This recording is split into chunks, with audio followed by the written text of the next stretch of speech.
እኛ ለምሳሌ ይሄን እስክሪብቶ የምናስገባ ያለ ጅቡቲ ክሊራንስ የሚገባ አንድም ነገር የለም። ጠላቴነ ወዳጄነ የሚል ነገር አይሰራም። 19 የሚጠጉ ሀገራቶች የጦር ቤዝ መስርተዋል። አንዳንዶቹ በብዙ ሺህ ኪሎ ሜትር። እኛ ግን በአንድ የማራቶን ሩጫ ደርሰን የምንመለስበት ቦታ እኛ እያቀረብን ያለነው ነበረን። ኢትዮጵያ ስትፈጠርም ከዚህ ከባህር ጋር ነበረች። ታሪኳ እሱ ነው የሚያሳየው። ትልልቅ የወታደራዊ ቤዞች የነበሯት፣ ማሰልጠኛዎች የነበሯት፣ የንግድ ወደቦች የነበሯት፣ በታሪክ አጋጣሚ ግን በተለያየ ሰዎች ታሪካዊ ጠላቶቿ የተገፋች ሀገር ናት። ኢትዮጵያ እየመከረች ስለሆነ በዛ አግባብ አኳያ ሁላችን ሀሳብ አዋተን የሚሆነውን ምክረ ሀሳብ ለመንግስት ቢናገር።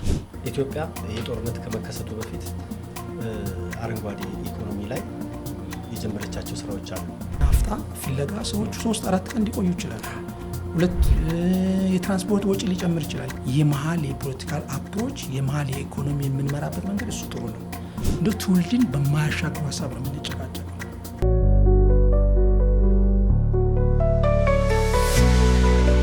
ሰላም ጤና ይስጥልኝ የተከበራችሁ ተመልካቾቻችን፣ ይህ የጋዜጣ ፕላስ ፖድካስት ነው። በዛሬው ዝግጅታችን የምንነጋገረው በዓለም አቀፍ ጉዳይ ላይ ነው። እንግዲህ ሰሞኑን እንደምናውቀው በኢራንና በአሜሪካና እስራኤል መካከል ከ2 ወር በላይ የሆነ ጦርነት እየተካሄደ ይገኛል። ይህ ጦርነት ደግሞ በዛው አገር ብቻ ሳይሆን በተለያዩ የዓለም ክፍሎች በኢትዮጵያም ጭምር የተለያዩ ተጽዕኖዎችን እያሳደረ ነውና ይህ ተጽዕኖ በቀጣይ ምን ያስከትላል፣ እስካሁን ባለው ሂደትስ ምን መልክ አለው በሚሉት ጉዳዮች ዙሪያ እንድንነጋገር እዚህ አንድ ባለሙያ ጋብዘናል። ባለሙያችን ዶክተር ሙልጌታ አየለ ይባላሉ። በአዲስ አበባ ዩኒቨርሲቲ የሰላምና ደህንነት መምህርና ተመራማሪ ናቸው። እንግዳችን እዚህ ድረስ መጥተው ለቃለ ምልልስ ፈቃደኛ ስለሆኑ ከልብ አመሰግናለሁ። እጅግ ነው አመሰግናለሁ። እንግዲህ ታሪካዊ ዳራውን እናንሳ እስኪ። መጀመሪያ ወደ ጦርነቱ ቀጥታ ከመግባታችን በፊት ኢራን ከእስራኤልም ሆነ ከአሜሪካ ጋር ወደ ግጭት እንዲገቡ ያደረጋቸው ታሪካዊ ዳራ ምንድን ነው? ምናልባት ከዛ ቀደም የነበራቸው ግንኙነትስ ምን ይመስላል የሚለውን ቀደም ሲል ከነበረው ታሪክ እንነሳና የተወሰኑ ሀሳቦችን እስኪ እናንሳ። ምን ይመስል ነበር የሚለውን እስኪ። እጅግ አመሰግናለሁ። እንኳን ተገናኘን። እንግዲህ በዓለም ደረጃ ላይ የስበት ማዕከላት የሚባሉ አሉ። በተለይ በጂኦ ፖለቲካና ጂኦ ስትራቴጂ የሚባለው ይሄ መልክዓ ምድርን መሰረት ያደረገ የፖለቲካ እንቅስቃሴ ውስጥ ይሄ መካከለኛው ምስራቅ ከፍተኛ የስበት ማዕከል ነው። እኛ ያለንበት የአፍሪካ ቀንድ የስበት ማዕከል ሆኖ በዓለም ላይ ተመዝግቧል። ደቡባዊ ምስራቃዊ ኤሲያ እነ ታይዋን ያሉበት፣ እነ ኢንዶኔዥያ ያሉበት፣ እነ ፊሊፒንስ፣ እነ ቪየትናም ያሉበት የስበት ማዕከል ነው። ላቲን አሜሪካ ውስጥ ተመሳሳይ ቦታዎች አሉ። እነ ቬንዙዌላ፣ እነ ኢኳዶር፣ እነ ቺሊ፣ ከዛም አልፎ አሁን የባናና ስቴት እና ኒካራጓይ እና ኮስታሪካ የሚላቸው አካባቢዎች ከፍተኛ የስበት ማዕከሎች አሉ። የዚህ መካከለኛው ምስራቅና የኢራን ኢራቆች ወይም ኢራኖች ኢራቆች እስራኤሎች እነ ሳውዲ አረቢያ እና ካታር ያሉበት አካባቢ ደግሞ ከፍተኛ የሆነ የስበት ማዕከል ሆኗል። ፍልስጤምንም ጨምሮ የፍልስጤም መሬቶችን ጨምሮ በእነዚህ ውስጥ ላይ የኢራንና የእስራኤል የአሜሪካ ግንኙነቶች እንግዲህ ረጅም ነው። በአውሮፓ ውስጥ ጥቂት፣ ኤሲያ ውስጥም ጥቂት የሆኑ በዓለም ውስጥ ታሪክ ያላቸው ሀገሮች አሉ። ኢራኖች ፐርሻኖች ናቸው። ያለመገዛት በየትኛውም የቅኝ ግዛት ያልተገዛ የ2500 ዓመት ታሪክ የነጻነት ታሪክ አላቸው። ነጻነታቸውም ታሪካቸውም ረጅም ዓመት የጠብቀው የቆዩ ናቸው።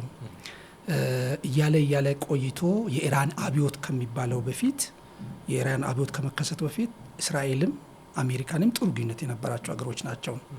ከፋፍለን ለማየት እንዲመቸን ከ1950ዎቹ እስከ 79 የምንለው ይሄ ወደ 29 ዓመቱ የአሜሪካም የእስራኤልም የተሻለ ጊዜ የሚባለው ነው።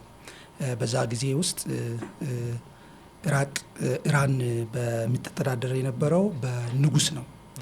እነዚህ ንጉስ በመሐመድ ራዛ ሳህል የሚባሉ እና ፓሌቪ በሳቸው አማካይነት እንግዲህ የሸሁ መንግስት እያለን ከዚህ በኋላ እንጠራዋለን እና በሱ ይተዳደሩ ነበር። እነዚህ በዛ ወቅት መካከል ላይ ጥሩ የሆነ ግንኙነት ነበራቸው። እውነት ለመናገር አሜሪካኖችም እስራኤሎችም ጥሩ የሆነ ግንኙነቶች ነበሯቸው። በተለይም ከእስራኤል ጋር 1948 እስራኤል እንደ ሀገር ከተመሰረተች በኋላ በአካባቢው ያሉ እነ ሲሪያም እነ ኢራንም እነ ኢራቅም እነ ፍልስጤም ሌሎቹ እስከ ደቡባዊው ግዛቶች ያሉባቸው እነ ግብጽም ጭምር ሲቃወሟት የተሻለ ተቀባይነትም ሰጥታ እንደ ሀገር እውቅና የሰጠች ሀገር ናት ኢራን ጋር። ኢራኖችና እስራኤሎችም ጥሩ የሆነ ግንኙነቶች አሏቸው። ኢራኖቹ የዘይት ምርት ያቀርቡላቸዋል። ዘይት፣ ነዳጅ ለእነሱ ይሸጣሉ። ተመሳሳይ መልኩ አሜሪካ የእስራኤሎችም እነዚህ ቴክኖሎጂዎችን በብዛት ይሸጡላቸው ነበር። ይህ ሆኖ እያለ እንግዲህ የ1979 የምንለው የኢራን አብዮት የምንለው ዛሬ በመካከለኛው ምስራቅ ውስጥ ላለው የሚታየው በተለይ በአብዛኛው ያሉ ግጭቶችን ይዞ ነው የመጣው። በዛ ወቅት ላይ እንግዲህ የአይዲዮሎጂ ልዩነት ነው የመጀመሪያ የመጣው ከአሜሪካም ከእስራኤልም ጋር ያለው አይዲዮሎጂ ልዩነቱ ከምዕራባውያን ተጽዕኖ ወደ እስላማዊ ሪፐብሊክ ወይንም ይሄ ሃይማኖታዊ አገር ወደሚለው ተቃውሞ አቅጣጫን በጣም በዚያ ጊዜ እየጨመረ መጣ። እንግዲህ አሜሪካ ሙሉ በሙሉ ጠላት ወደ ማድረግ እስራኤልም ከነመፈጠሯ ጭምር አላቅም በዛ አካባቢ አይሁዳዊት ሀገር የምትባል የለችም የሚል አቋም ተያዘ። ይሄ እንግዲህ ወደ ታሪካዊ ጠላትነት መራቸው። እንግዲህ በቀጥታ በክልሉ የሚንቀሳቀሱ ታጣቂ ኃይሎችን ወደ መደገፍ እዛ አካባቢ ቡድኖችን እነዚህ መካከል እንደ ሂዝቦላ ከዛ በየመንና ሲሪያ አካባቢ ያሉትን የታጠቁ ቡድኖችን የመደገፍ እስራኤል ደግሞ 1964 የሙኒክ ኦሎምፒክ የአትሌቶች እገታ የሚባለው ላይ ወይም የጥቁሩ መስከረም የሚባለው ላይ ኢራኖች በቀጥታ ያሰለጠኗቸው ከሶሪያ አማጺዎች ጋር አብሮ እሱን የማበር ሽብር ጥቃቶችን ወደ መፈጸም ሲካሄድ እንግዲህ ከአብዮቱ በኋላ ኢራን የኒውክሌር ጉዳይ በይበልጥ የውስጥ ክርክሩ ነው ብቅ ያለው። በተለይም ከአብዮቱ በኋላ ኒውክሌርን እንገነባለሁ በተለያዩ ቅድም ባልነው መልኩ ላይ እዚህም ባሉ ግጭቶች ውስጥ በአንድም በሌላ መልኩ ኢራን የምታስታጥቃቸው ቡድኖች እዛው መካከለኛው ምስራቅ ከመካከለኛው ምስራቅም አልፎ እስከ የመን በእኛም በምስራቅ አፍሪካ ቀጠና ውስጥ እስከ ሶማሌ ድረስ ባሉት መካከል ላይ እንግዲህ 1980 እስከ 2000 የሚባለው ጊዜ ግጭቱ ውስብስብ ነው። ፖለቲካው ታጅቧል። ይሄ ማለት ምንድነው?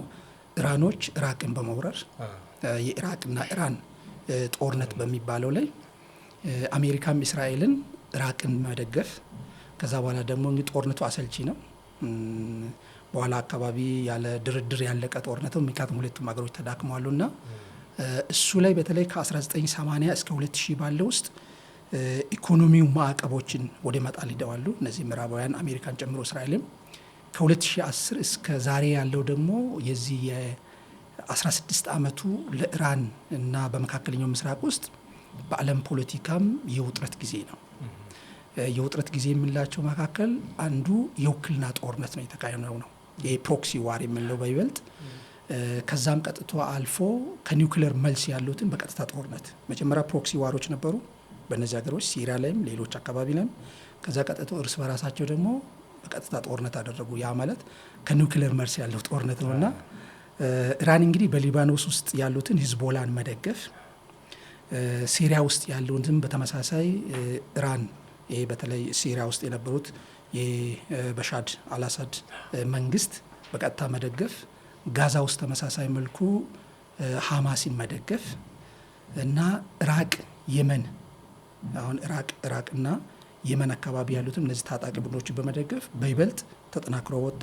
ቅራኔው እንግዲህ እየጨመረ ሄዶ በተለይ ሳይንቲስቶችን መግደል ይሄ ኒውክሌር በዛ አካባቢ የሚሰሩትን ሳይንቲስቶችን ከመግደል አንዳንድ ለይቶ ደግሞ ኦፊሻሎችን መግደል ከዛም ደግሞ አልፎ እንግዲህ በቅርብ ጊዜ የምናያቸው ደግሞ በቀጥታ የሆነ ከፍተኛ የሚሳኤል ጦርነቶችን ከኒውክሌር መልስ ያሉትን እያደረጉ ነው እና እንግዲህ ታሪካዊ ግንኙነታቸው በየጊዜው ግጭቱ እየጨመረ በተለይ ከኢራን አብዮት በኋላ ያለው በጣም አስከፊው ጊዜ ብለን የምንወስደው ነው። ግን ከዛ በፊት በጣም የሚዋደዱ በጣም የሚቀራረቡ አንተ ትባስ አንተ ትበሽ ተባብለው ተከባብሮ የሚኖሩ ኢራኖችን በተመሳሳይ ለአይሁዳዊት አገር መፈጠር የመጀመሪያውን እውቅና የሰጡ የደግፏቸው የነበሩ የንግድ ስምምነት የነበሩ ናቸው። እንግዲህ ከዛ በኋላ ያሉት ሂደቶች ይህን ይመስላሉ። ከ1979 በኋላ ነው የከረረው ማለት ይቻላል ማለት ነው። አዎ ከ1979 በኋላ የኢራን አብዮት እስላማዊ መንግስት ከተዋቀረ በኋላ እንግዲህ እየተካረረ መጥቷል። ዛሬ የደረሰበት ደረጃ ደርሷል። ምናልባት እንግዲህ ቀዝቃዛው ጦርነት ዓለም ከሁለተኛው የዓለም ጦርነት በኋላ ወደ ቀዝቃዛው ጦርነት የገባበት ሂደት አለ። የዛ ቅሪት አካል ነው ብሎ መውሰድ ይቻላል። ይህን ግጭት እዛ አካባቢ የተፈጠረውን ግጭት ዓለም እንግዲህ እንደሚታወቀው ሁለት ጦርነቶችን አደረገ። የመጀመሪያው ዓለም ጦርነት የሚለው እንደ ፈረንጆቹ ከ1914 እስከ 18 የሚለው በጣም በርካታ አውዳሚ የሆኑ ጦርነቶች ናቸው። ከ10 ሚሊዮን ሰው በላይ የሞተበት፣ 20 ሚሊዮን በላይ ቁስለኛ የነበረ፣ ጀርመንንም ደቡባዊ አውሮፓን የሚከፋፍሎ የሄደው ጦርነት ነው። እሱን ወልዶ የመጣው ከሱ ተከትሎ የመጣው ሁለተኛ ዓለም ጦርነት የምንለው ነው። ሁለተኛ ዓለም ጦርነት እንግዲህ 1939 ከመስከረም 1 1939 ፖላንድ በመውረር የተጀመረው ሂሮሺማና ናጋሳኪ ላይ ፋትማና ሊትል ቦይ የሚባለውን ቦምብ መጣል ጦርነቱ አለቀ። 50 ሚሊዮን ሰው ገሎ ከ70 ሚሊዮን ሕዝብ በላይ አቁስሎ ጀርመንን ለሁለት ከፍሎ ጃፓንና እንግዲህ ጃፓን ሂሮሺማና ናጋሳኪ የሚባሉ ከተሞችን በብዙ መልኩ ጎድቶ አውሮፓንም እንዳልነበረ አድርጎ ራሽያንም እንደዚያው ተመሳሳይ እስከ ስታሊንግራንድ የሚባለው ከ20 ሚሊዮን በላይ ህዝባቸውን ጎድቶ የሄደ ጦርነት ነው። ከዛ በኋላ ግን የመጣው ምንድን ነው? ያ እንግዲህ የጦርነቶች ሁሉ የመጨረሻ ተብሎ ነበር። ብዙም ሳይቆይ ነው ሌላ ጦርነት የመጣው። 1950 እስከ 53 ይሄ ሁለቱ ኮሪያዎች ጦርነቶች ናቸው። እሱ እንግዲህ ቀዝቃዛ ጦርነቱ ምንድን ነው? ወደ አይዲዮሎጂ ጦርነት ተቀየረ። ካፒታሊዝም የሚመራው የአሜሪካው ክንፍ አለ፣ ምዕራቡ የአውሮፓ ክፍል። ራሻና የቀዩ ጦር ደግሞ በተመሳሳይ የሁለተኛውን ጦርነት እያሸነፈ እየገሰገሰ የመጣው ፖላንድን አቋርጦ ምስራቅ ጀርመን የደረሰው በርሊንን አድርጎ ምስራቅ ጀርመንን ከፍሎ የወሰደው ወደ አይዲዮሎጂ ጦርነት ነው የሄደው። እኛ እንግዲህ አፍሪካንም ይነከናል፣ የእኛም ኢትዮጵያም አንዷ የዛ አካል ስለነበረች። ስለዚህ ይሄ በዚህ ቀዝቃዛ ጦርነት ውስጥ እንግዲህ ዓለም ጎራ ሲፈጥር ኢራን ጋር ያለውንም ጉዳይ እንደዛው ነው።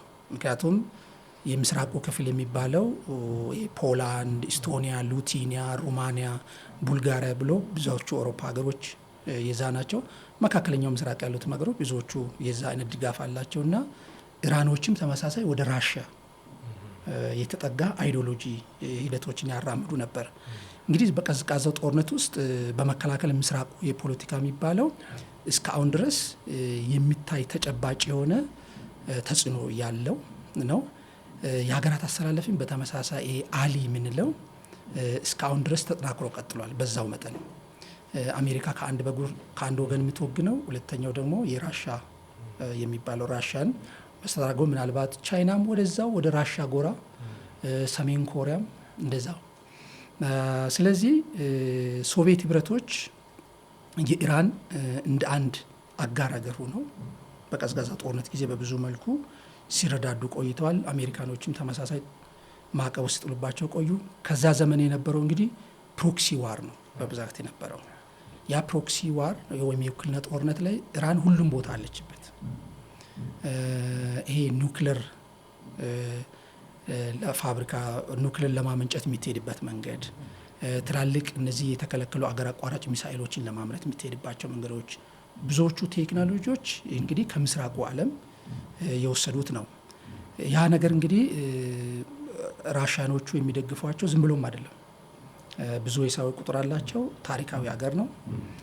ሰሜን ኮሪያ ያለው ጉዳይ አለ፣ ቻይና ያለው ጉዳይ አለ እና ሌላኛው በዚህ መልኩ ነው እንግዲህ የአሜሪካና የሩሲያ ተጽዕኖ እርስ በራሳቸው የሚያደርጉት ይሄ የውክልና ጦርነቱ አንዱ አካል ነው ብሎ ነው መውሰድ የሚቻለው። ስለዚህ ዓለም የተከፋፈለበት መንገድ ዝም ብሎ ከመሬት ተነስቶ ሳይሆን ጎራ የለየውም አንዱ አይዲዮሎጂ ነው። ሁለተኛው መሳሪያ ሽቅድድም ነው። መቼ እስከ መቼ ካልን እስከ 1990 እስከ 1991 ላይ ሩሲያ እንግዲህ ይህ ግላስነት የሚባለው የሚካኤል ጎርባቾቭ ፖሊሲ ግልጽነት ሩሲያም እንግዲህ ወደ ትንሽ 14-15 ሀገሮች ተከፋፈለች። የቀድሞ ሶቪየት ህብረትም ወደ መውደቅ ሲሆን እንግዲህ ተሸካሚው ሲወድቅ ስጥልህ ሁሉም አብሮ ይወድቃል እና ከዛ በኋላ እንግዲህ ሁኔታው ተቀየረ። ራሳቸውን ቆም ብሎ ማየት በብዙ እነዚህ ሚሳኤሎችን አገር አቋራጭ ሚሳኤሎችን የኒውክሌር ቦምብን ለማውጣት በተለይ የሚሄዱባቸው መንገዶች ኢራኖች በዓለም ላይ ገናና እየሆነ ሄደ። አሜሪካና እስራኤሎች ደግሞ ይሄ ነገር መሆን የለበትም የሚል ያ የተያያዘ ነው ብሎ መውሰድ እንችላለን። ምናልባት አሁን ግን ጎራው ያው ከሁለትም አልፎ በተለያዩ ከሶስት ወይም ከዛ በላይ ቦታ የተከፋፈለበት ሁኔታ እንዳለ ነው በአብዛኛው የሚታየው። በሁለት ጎራ ነው ብቻ ማለት ይቻላል በአሁኑ ሰዓት ያለው የዓለም ነባራዊ ሁኔታ? አሁንማ ምንም እኮ ከዓለም የዓለም ተቋማት የምንላቸውም ኦልሞስት ወጥቷል። መጀመሪያ አካባቢ ላይ ሁለት ባይፖላር የነበረ ነው። ከዛ በኋላ ባለ ብዙ መልታይ ፖላር ሆኗል በዓለም። በነገራችን ላይ አዳዲስ ሀያላንም እየተፈጠሩ ነው። እንደ ተርኪዬ፣ እንደ ዩናይትድ አረብ ኤምሬት፣ እንደ ካታር፣ እንደ ሳውዲ አረቢያ፣ እንደ ብራዚል፣ እንደነ ፓኪስታን በጣም አደራዳሪ ሆኖ በኃይለኛው የመጡ ሀገሮች ናቸው። እና ስለዚህ የዓለም ጎራው አሁን ሁለት ብለን የምንለው አይደለም። ሩሲያም እንግዲህ አሁን ያለውን የሩሲያን ቅርጽ ይዘው ሞስኮን፣ ስታሊንግራድን፣ ሌሎችን አካባቢ ይዛ ሩሲያም አሁን ወደፊት የመሳሪያ ኃይሉ ክምችቱ እንደተጠበቀው ነው። ኢኮኖሚው የነበሩ ጉዳዮችን ኢኮኖሚያቸው እያንሰራሩ የመጡበት፣ ቻይናዎች በዛው መጠን የምስራቁን ጎራ ይዘውት የሚሄዱበት፣ አውሮፓን በተመሳሳይ መልኩ እንደ ድሮ ወደ አሜሪካ ወደ ምዕራቡ ዓለም መለጠፉን ትቶ ጎራ እየለያለ እንደ ጀርመን እንደ ጣሊያን አይነት አቋም እየያዙ የመጡበት፣ ምናልባት በታሪክም በባህልም ትስስር ያላቸው የእንግሊዞችና የአሜሪካም ጉዳይ ወደ ጥያቄ እየገባ ያለበት እና ብዙ ሀያላን እየተፈጠሩ ያሉበት ነው ብሎ መውሰድ ነው እንጂ አሁን የአንድ ጎራ ወይም የሁለት ጎራ ማለት አይቻልም። ጥሩ እንግዲህ በደንብ ታሪካዊ ዳራውን አንስተውልኛል።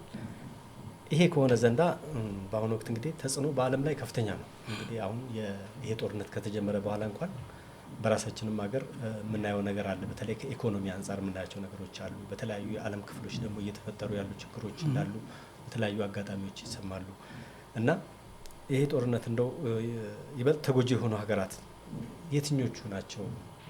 በአብዛኛው በዚህ ጦርነት እንግዲህ አንድ ጦርነት ሲጀመር በይበልጥ የሚጎዳቸው ሀገሮች በይበልጥ ታዳጊ ሀገሮችን በብዛት ይጎዳል። የጦርነቱ ገፈት ቀማሽ የሚሆኑ እነዚሁ ናቸው። ግን በ4-5 መልኩ ሊጎዳቸው ይችላል። አንደኛው የኃይል ሚዛኑን ያዛባዋል። አሁን ያለበት አሁን ዓለም የሚመራበት መርህ አለው። ይህንን የዓለም ሚዛን ያዛባል።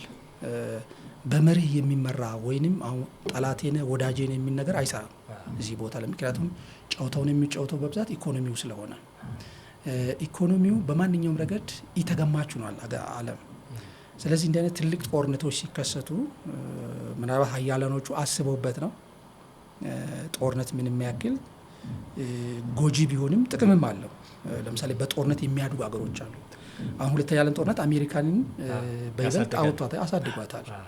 ጃፓንም ተምራ በዛ መልኩ ሄዳለች። ቻይናዎችም የዚያንን ነገር ሂደዋሉና ስለዚህ በጦርነቱ ተጎጂ የሚሆን በተለይ በብዛት እያደጉ ያሉ እንደ አፍሪካ አይነት እንደ ኢትዮጵያ እንደ ላቲን አሜሪካ አይነቶቹ በብዛት የኃይል ምንጫቸው በሌሎች ሀገሮች ጥገኛ የሆኑ ሀገሮች በይበልጥ ተጎጂ ናቸው የሚሆኑት። እሱ ሁለተኛው የራሳቸውን የሆነ ሀሳባዊ አይዲዮሎጂ ሊከተሉ አይችሉም። ይሄ ነው ርዕዮተ ዓለሜ፣ ይሄ ነው የመንግስት ፖሊሲ፣ ይሄ ነው ስትራቴጂ ብለ ቀይሰ በጀት በጅተ መድበ ልትሄድ አትችልም። ምክንያቱም ዓለም ተለዋዋጭ ስለሆነ የወጪ መጠንህም አገር ውስጥ ያለውም ምርትህም በዛው መጠን መለዋወጥ መቻል አለበት። ስለዚህ እንዲህ አይነት ትልልቅ ጦርነቶች ሲከሰቱ ተጎጂ የሚሆኑቱ በተለይ መካከለኛ ገቢ ያላቸው የህብረተሰብ ክፍሎች በይበልጥ ከሀገርም አልፎ ደግሞ በይበልጥ ይሄድና ጫና ወዴት ይሄዳል? ወደ አነስተኛ የማህበረሰብ ክፍል ጋር በይበልጥ ተጽዕኖ ያለውና ስለዚህ የኢራንና እስራኤል ግንኙነት ከታሪክ አንጻር ቅድም ያየ ነው። አንዴ የሚሻሻል አንዴ ደግሞ ተጋግሎ የሚቀጥል ነው። ቅድም ያለው የስበት ማዕከል ኤሪያው አለ። ይሄ እንግዲህ ይሄ ስበት ማዕከሉ እየጨመረ በሄደ ቁጥር ሌሎች አዳዲስ ሀያላነቶች ደግሞ ላለማስደፈር ይዞታቸውን ለማቆየት የነበሩት ደግሞ ሀብትና መጠናቸውን ይዞ ለመቆየት ሌሎቹ ደግሞ እዛ ውስጥ ለመግባት በሚያደርጉት ፉክክር ውስጥ በይበልጥ ተጎጂ የሚሆኑቱ ገና በማደግ ባሉ አገሮች ላይ ተጽዕኖ ከፍተኛ ይሆናል። የራስን ርዕዮተ ዓለም የለህም። ስለዚህ የምንከተለው ፕራግማቲዝም የሚባለው ይሄ በየጊዜው የሀገራትን ሁኔታ የዓለምን ሁኔታ እየተነተንክ እያየ ልትከተለው የሚችለው ሀሳብ አይዲዮሎጂ ሊሆን ይችላል።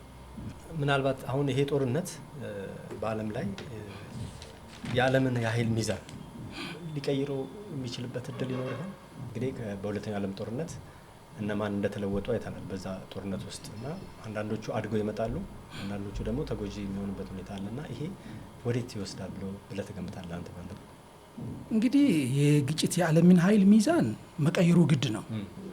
ይሄ ከአንድ ኃይል ወደ ባለብዙ ይሄ መልታይ ፖላር ተቀይሯልና ከክልል ጉዳይ ወደ ዓለም አቀፍ ተጽዕኖ ይሄ ማለት ለምሳሌ ምስራቁ ጋር የነበረው በምስራቅ አፍሪካ የነበረው ተጽዕኖ ወዴት ያድጋል? ወደ ዓለም ተጽዕኖ ያድጋል። መካከለኛው ምስራቅ ያለው ከዛ ያልፍና ከመካከለኛው ምስራቁ ይቀርና ወደ ዓለም ተጽዕኖ ማደጉ አይቀርም። ከክልል ጉዳይ ወደ ዓለም አቀፍ ተጽዕኖ ሲሄድ ከቀጥታ ግጭት ወደ ፕሮክሲ ይመጣል። በቀጥታ ሀገራቶች በዚህ አካባቢ ላይ የአሜሪካንም ተጽዕኖ እናያለን። ይሄ ለምሳሌ ሪላቲቭ ዲክላይን ወደ ማድረግ ይሄዳል። የዚህ አይነት ነገር ሲመጣ አሜሪካ እንግዲህ ከዚህ ቀደም አካባቢው ላይ ከፍተኛ የማይተካ ሚና ነበራት። ይሄ ጦርነቱ አሁን ግን ሩሲያና ቻይና እዛ አካባቢ ተፎካካሪ ሆነው መጥተዋል። አካባቢው ላይ የመግባት እድሉ ደግሞ ሲኖራቸው ምንድነው እያደረጉ የሚሄዱት? ሌሎች አዳዲስ ሀያላን አክተሩ በዛው መጠን እንዲገቡ ያሰው ሌሎች ተወዳዳሪ አካላትም እንዲገቡ እድል ይፈጥራል እሱ ጋር። ምክንያቱም ምንድን ነው የሚሆነው ኢራን ላይ በክልሉ ላይ የሚታየው ተጽዕኖ እየጨመረ ሲመጣ ይሄ ፕሮክሲ ወይም ቅድም ያለው የውክልና ጦርነቱ ለምሳሌ ሊባኖስና ሲሪያ ላይ ተጽዕኖ እየጨመረ መጥቷል። ከዚህ መካከል ደግሞ ራሻና ቻይናን በተመሳሳይ እነዚህን ወደ መርዳት እስራኤልና አዳዲስ ሀያላን አገራቶች ተመሳሳይ ይሄ ከዚህ በፊት ያልነበሩ ወዳጅነት ወደ መመስረት ይሄዳሉ። ለምሳሌ ይሄ ሳውዲ አረቢያን እና ካታርን እዛ አካባቢ ላይ ጥቃቱ የሚደርስባቸው ገፈቱ ቀማሽ የሚሆኑት ሳውዲ አረቢያ፣ ዩናይትድ አረብ ኤምሬትን እነዚህን አካባቢ ጨምሮ ምናልባት አዳዲስ ሀያላን በራሳቸው ጎራ ይፈጠራሉ። ምክንያቱም የቀድሞ ማን አለ? የራሻው አለ፣ የአሜሪካው ጎራ አለ። ተመሳሳይ ደግሞ አዳዲስ ሀያላኖች ራሳቸውን ለመከላከል ወደዛ ይመጣሉ።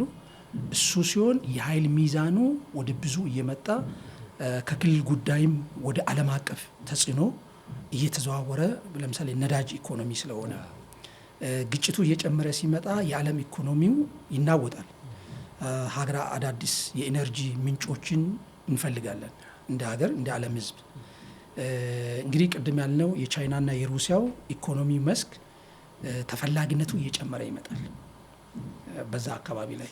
ከዚህ በፊት የነበረው የአሜሪካ ተጽዕኖ አለ፣ ግን የቻይናና የሩሲያ ኢኮኖሚ ተፈላጊነታቸው ማሲቭ ፕሮዳክት እንዲያደርጉ ይመከራል። ለበርካታ ዓመታት ወዳጅ የነበሩ ሀገራቶች እንግዲህ ቅድም ያልነው የአውሮፓ እና የአሜሪካ ሀገራትን ግንኙነታቸው ምን እየሆነ ይመጣል?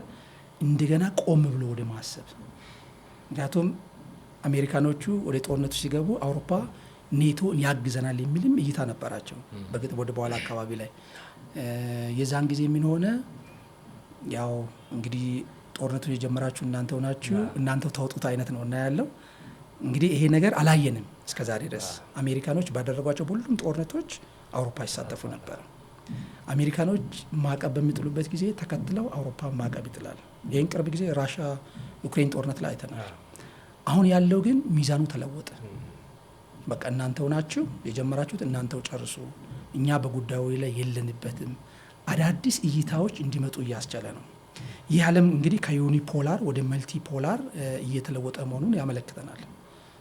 የራሻው አለ፣ የቻይናው አለ፣ አውሮፓ በራሱ በዛ መልኩ እየወጣ ስለሆነ እንግዲህ ወደፊት ደግሞ ቁጥሩም እየጨመረ የኃይል ሽግሽጉ የኃይል ስርጭቱ ዓለም አቀፍ የሚዛን መጠኑ እየተለወጠ ሊሄድ ይችላል። እንደው ከዚሁ ጋር እያይዘን ግን እንግዲህ እዛ አካባቢ በተለይ ዋናው ብለን የምንወስደው ከነዳጅ ጋር የተያያዘው ሀብት ነው። በጣም ትልቅ ሀብት መኖሩን አይተናል። ነዳጅ ደግሞ በዚህ ዘመን ላይ በተለይ በኢኮኖሚ ውስጥ ያለው ሚና በጣም ከፍተኛ ነው። በዛም የተነሳ ይመስላል እንግዲህ በተለያዩ የዓለም ክፍሎች ላይ ተጽዕኖ ከፍ ብሎ እንዲመጣ ያደረገው እና ይሄ ወዴት ይወስድናል? ዓለምን ወዴት ይወስዳል? በተለይ የኢኮኖሚ እድገቱን የኢኮኖሚ አካሄዱን ወዴት ይወስዳል ብለው ያስባሉ እርሱ አሁን ባለው ሁኔታ ከቀጠለ?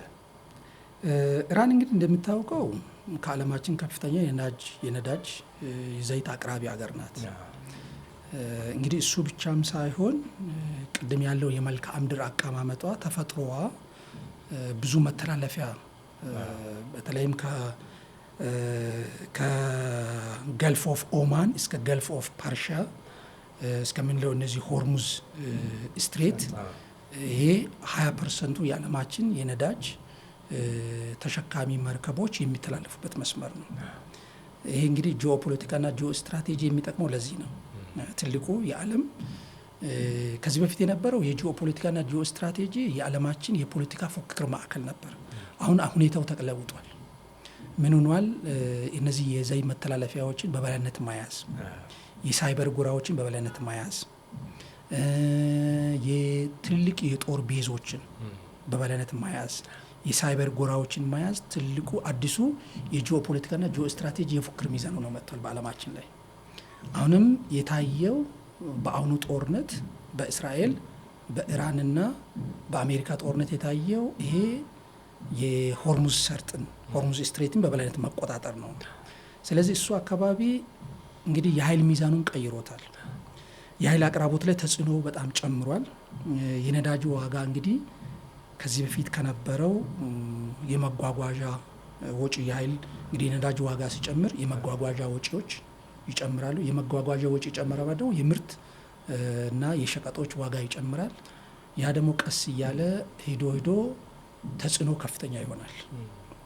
ከሁሉ በላይ እነዚህ ነዳጅ የንብረትና የምግብ ዋጋ በእጅጉ ይጨምራል።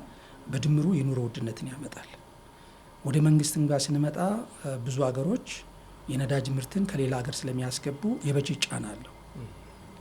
ከዚህ በፊት ይጠቀም የነበረበትን እንደ መንግስት ያደርግ የነበረው በጀት ሌሎችን ፕሮጀክቱን ጭምር አጥፎ የበጀት የነዳጅ ድጎማ ውስጥ እንዲገባ ያደርጋል።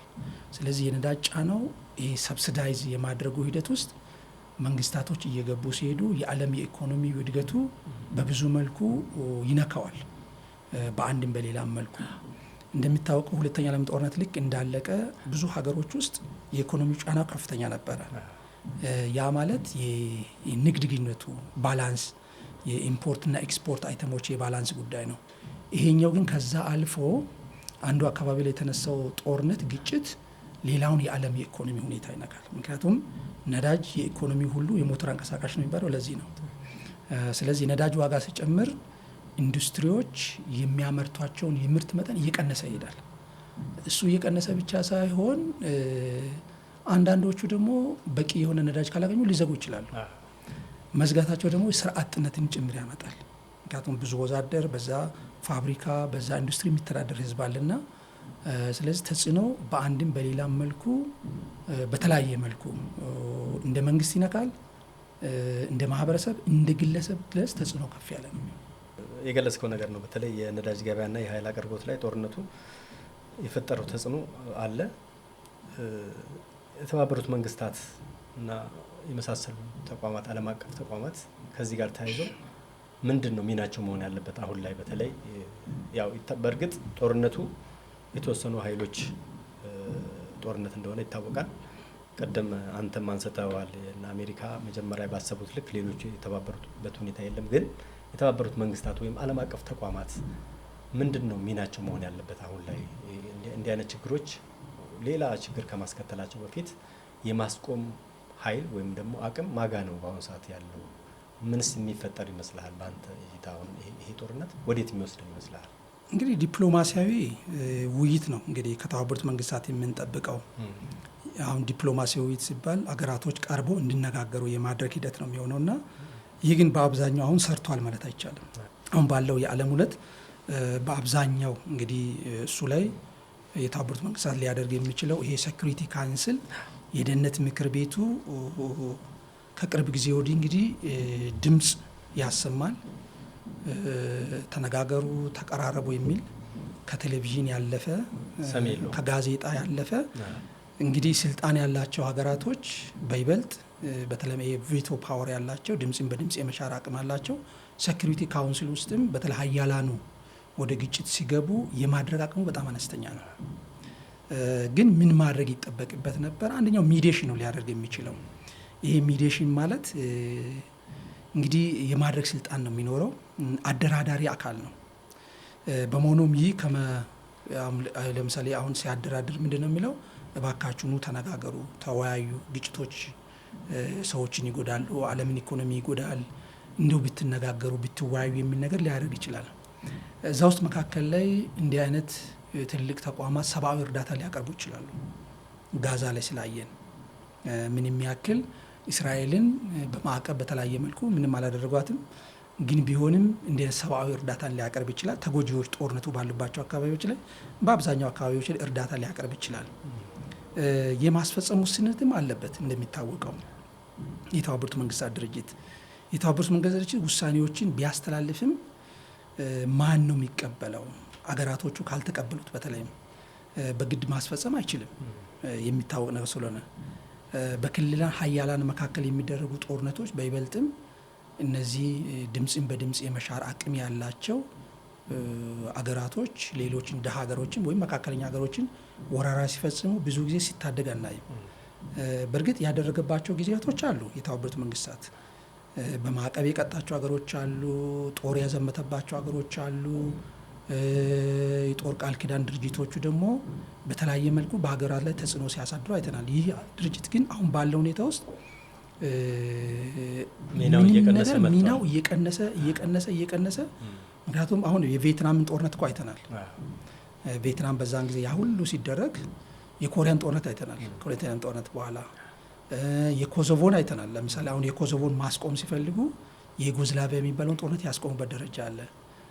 አፍሪካ ውስጥ የተደረጉ ጦርነቶች በጣም የእርስ በርስ ግጭቶችን ሶማሌ የነበረው፣ ሱዳን የነበረው፣ እዚህ አጠገባችን ላይ ሩዋንዳ የነበሩ ግጭቶች እነሱ አንዳንድ ሀገሮች ላይ ኮንጎ ጣልቃ ሲገባ እናያለን። ነገር ግን ራሳቸው ሀያላኖቹ የሚያነሷቸው ግጭቶች ላይ ግን በበልጥ ገብቶ የማስፈጸም አቅሙ ውስንነት አለው። ግን ዋናነት ሊጫወት የሚችለው ሚና የሚዲሽን ነገር ነው የሚኖረው በብዛት።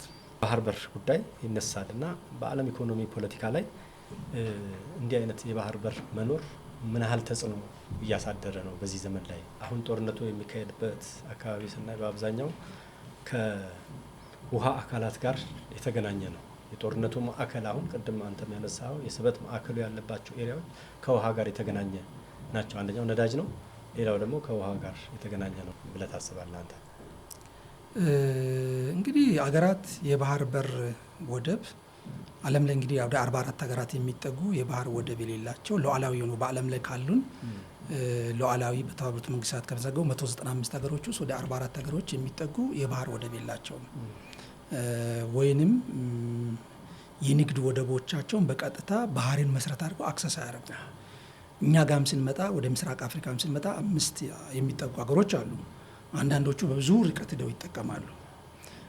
የባህር ወደብ ያላቸው ሀገሮች እኛ ሁሌም አንድ የምናነሳው ነገር የኢትዮጵያ የፍላጎቶቿ ምንጭ ሁሉ የሚቀደው ከባህሩ ነው። የኢትዮጵያን ወጣቶች፣ የኢትዮጵያን አርሶ አደሮች፣ የኢትዮጵያን ምሁራን፣ የኢትዮጵያን የሚዲያ ሰዎች የሁላችንም የፍላጎታችን ምንጭ የሚቀደው ከባህሩ ነው ሲባል ቀላል አይደለም።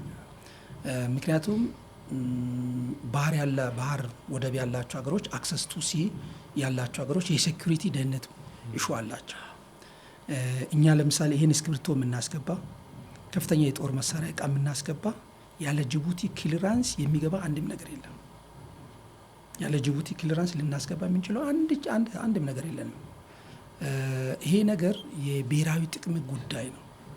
የብሔራዊ ጥቅም ይሆናል ወይም የነጻነት የሉዓላዊነትም ነው። አሁን አንዳንዴ በባህር ላይ መነገድን ባህር ላይ ምናልባት የጦር ቤዝ በመስረት ብቻ አይደለም የኢትዮጵያ ኢሹዎች አሉብን፣ የደህንነት ጉዳይ አለብን። በቃ ምንም ነገር እናደርግ ያለ ጅቡቲ ክሊራንስ ልናስገባው የምንችለው ነገር ምንም ነገር የለንም። አካባቢው እንደሚታወቀው ይሄ ከኤደን ባህረ ሰላጤ እስከ ህንድ ውቅያኖስ ባሉ አካባቢዎች ከፍተኛ 4000 ቀይ ባህር የምንለው ላይ 4000 ኪሎ ሜትር ስፋት ያለው ርዝመት ያለው 300 ኪሎ ሜትር ስፋት ያለው 19 የሚጠጉ ሀገራቶች የጦር ቤዝ መስርተዋል። አንዳንዶቹ በብዙ ሺህ ኪሎ ሜትር ነው። ቻይናን ከአሜሪካን ካየን ከ13047 ኪሎ ሜትር መጥተው ነው። ቻይናዎችን ካየን ከ7000 ኪሎ ሜትር በላይ መጥተው ነው እዚህ ጋር የመሰረቱት። ቻይናንም ካየን እንደዛ፣ ራሽያኖችም እንደዛ፣ እንግሊዞችም ከ6000 ኪሎ ሜትር በላይ ነው። ፈረንሳዮች ከ5000 ኪሎ ሜትር በላይ መጥተው ነው። እኛ ግን በአንድ የማራቶን ሩጫ ደርሰን የምንመለስበት ቦታ ነው ክሌም እያደረግን ያለ ነው። በዚህ አካባቢ አክሰስ ብናገኝ ወደ ባህር ብንወጣ ይህን አካባቢ ብንጠብቅ የሚል ነው። ስለዚህ ዓለም ላይ አሁን በቅርብ ጊዜ ያየ ነው የባህር ወደብ ያላቸው አገራቶች ሉዓላዊነታቸውን ጠብቀው ለማስቀረት የገቢ ወጪ ምርቶቻቸውን ሉዓላዊነታቸው ብቻም ሳይሆን ከሀገራት ጋር የሚያደርጓቸው ግንኙነቶች በይበልጥ በሌሎቹ ላይ ተጽዕኖ ሳይወድቅ በራሳቸው ከወደቁም በራሳቸው ድክመት የሚወድቁበት ነውና ስለዚህ ባህር ከሁሉ በላይ ባህር ለሌላቸው ሀገሮች እንደ ኢትዮጵያ ደግሞ በጣም በርካታ የህዝብ ቁጥር ያለው በጣም ከፍተኛ የማደግ ፍላጎት ያለው በጣም በርካታ ወጣት ያለበት ሀገር ላይ የባህር ወደብ ምንም አማራጭ የሌለው ነገር ነው። ምክንያቱም በአንድ ቤት ውስጥ የጂኦግራፊ እስረኛ ሁሌ ልትኖር አይችልም። አሁን ያለን የኢኮኖሚ መጠን እያደገ ሲሄድ 3ም 4ም 5ም የባህር ወደብ የውጭ ገቢ ምርቶቻችን ሉዓላዊነታችን የምናረጋግጥበት ያስፈልገናል። ይሄን ስንል ግን ያስፈልገናል ዓለም የሚረዳበት መንገድ ነው የሚገርመው። እኛ እያቀረብን ያለነው ነበረን ኢትዮጵያ ስትፈጠርም ከዚህ ከባህር ጋር ነበረች። ታሪኳ እሱ ነው የሚያሳየው። ትልልቅ የወታደራዊ ቤዞች የነበሯት፣ ማሰልጠኛዎች የነበሯት፣ የንግድ ወደቦች የነበሯት፣ በታሪክ አጋጣሚ ግን በተለያየ ሰዎች ታሪካዊ ጠላቶቿ የተገፋች ሀገር ናት። ስለዚህ እየጠየቀች ያለችው ይሄንን አካባቢ እንዴት አጠገቤ ያለውን ነገር አክሰስ ላድርግ፣ እሱን አካባቢ የደህንነቱን ላስጠብቅ የሚል ነውና እንደኛው ተመሳሳይ ያሉ ሀገሮች አሉ። ኡጋንዳን ከወሰድን ወደ 8000 ኪሎ ሜትር 800 ኪሎ ሜትር ሂደው ነው ቦምባሳ ከኬንያ የቦምባሳ ወደብንና የላሙ ወደብን የምትጠቀመው 800 ኪሎ ሜትር ሄደው ነው። ባለፈው እኛ መጠየቅ ከጀመርን በኋላ ዌር ኢዝ ማይ ኦሽን የሚል ነገር አቅርበዋል።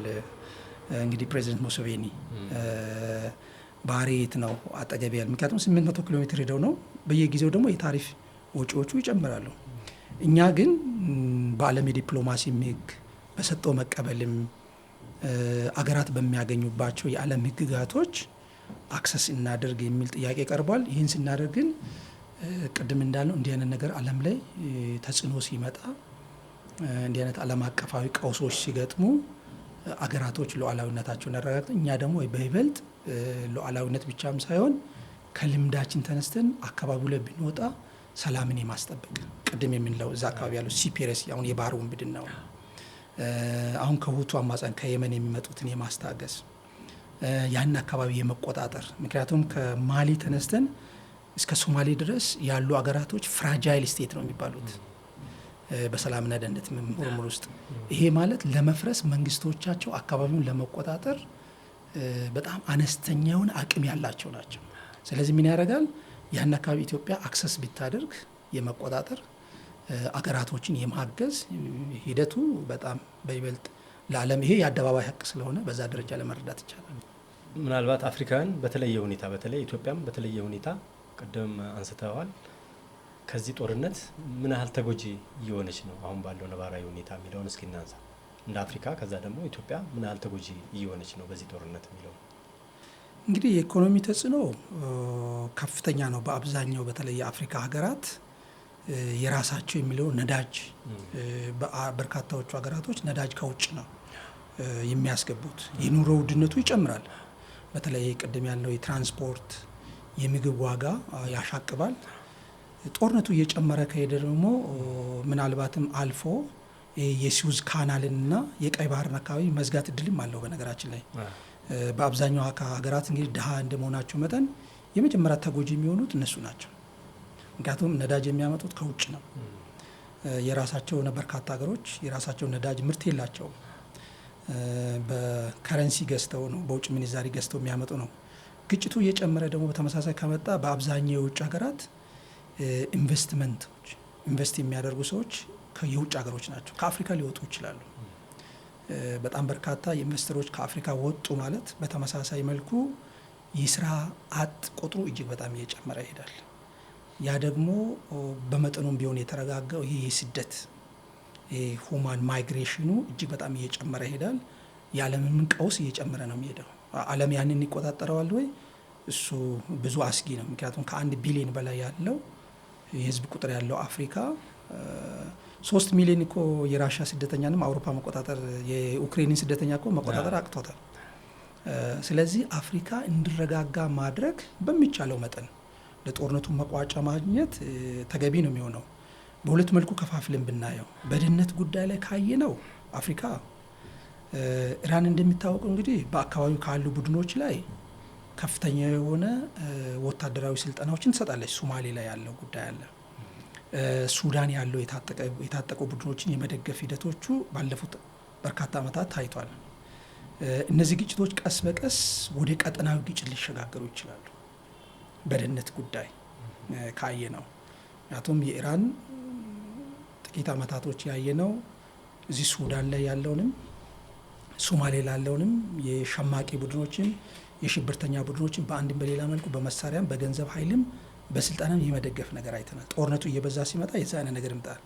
የሽብር ቡድኖቹ እንደዚህ እንደ አልሸባብ ያሉ እንደ አይሲኤስ ያሉ አማጽያን አካባቢውን የመቆጣጠር ይዞታቸውን የማስፋት እድል ሊመጣ ይችላል። በደህንነት በኩል ስናየው በዚህ ውጣ ውረድ ሁሉ ውስጥ የአፍሪካ ሀገራት እንግዲህ አንዱን ሊደግፉ ይችላል። ጦርነቱ እየተጋጋለ ሲመጣ ቶሎ ብሎ መቋጫ ማያገኝ ከሆነ አገራቶች ግዴታ አንዱን ቡድን ይደግፋሉ ሳይወዱ በግዱ። በምን መልኩ አድርገው ሊደግፉት ይችላሉ? ጎራ ይለያል። አንደኛ ዓለም ጦርነት እንደምናውቀው ሁለተኛ ዓለም ጦርነት ላይ ጎራ ተለይቶ ነው ዓለም። ጀርመኖች ነበሩ፣ ስፔኖች ነበሩ፣ ከዛ ጃፓኖች ነበሩ አክሲስ ፓወር የሚባለው፣ ከዛ ጣሊያኖች ነበሩ።